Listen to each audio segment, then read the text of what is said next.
Hi guys, good morning. Ang oras dito is alas 2 na ng madaling araw.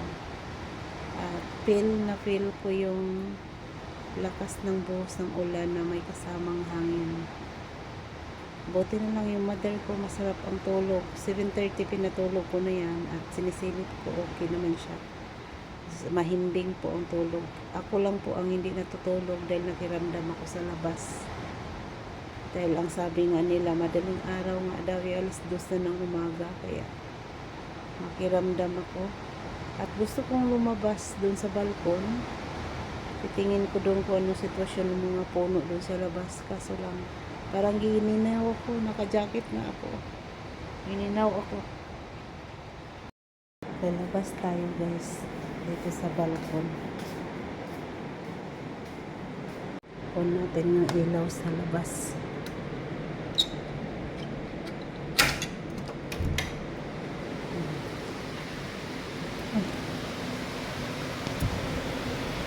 Sinong bistri.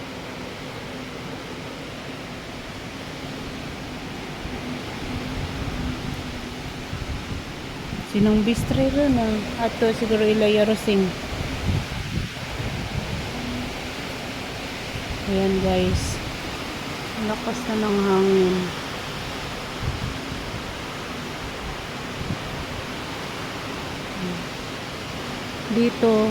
Dito na side, hindi ako natatakot kasi naputol na yung dalawang puno dyan. Yung dito ang hindi pa putol kasi nga wala ng oras.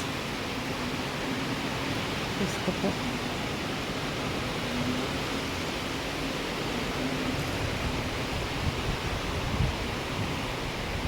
Sinong bistri yun? Tumawid na kaila Yarosing siguro yun.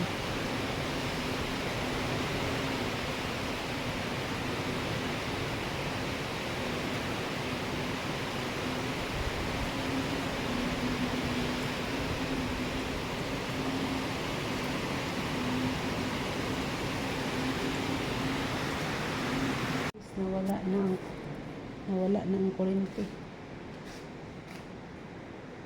Nag-run out ulit. Lumabas ako nag-live, hindi natapos yung live ko, bigla nawala ng kuryente. Buti na lang may solar kami. Ayan, yan ang inon ko. Grabe ang lamig sa labas, ang lakas ng hangin. Gininaw ko tuloy. Gininaw ako. Papasok na lang ako sa kwarto.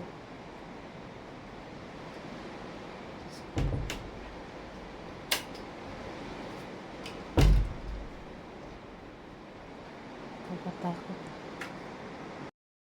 Alas 2:40 na ng umaga, bali 2:40 ng umaga. At hindi na bumalik ang kuryente. Kanina nawala yan. At bumalik at ngayon nawala ulit. 30 minutes na walang kuryente. Kiramdaman nyo guys yung hangin.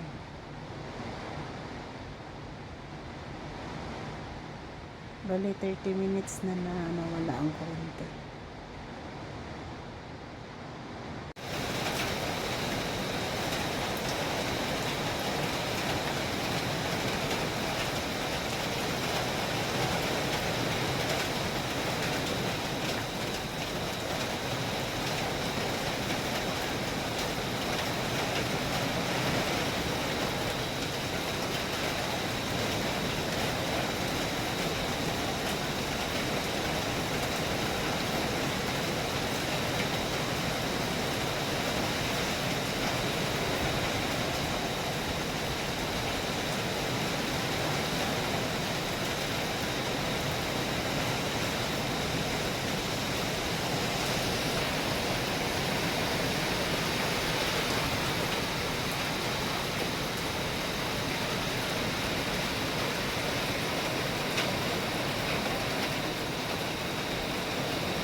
At dahil hindi ako makatulog guys, nagpakulo ako ng tubig, magkakape tayo.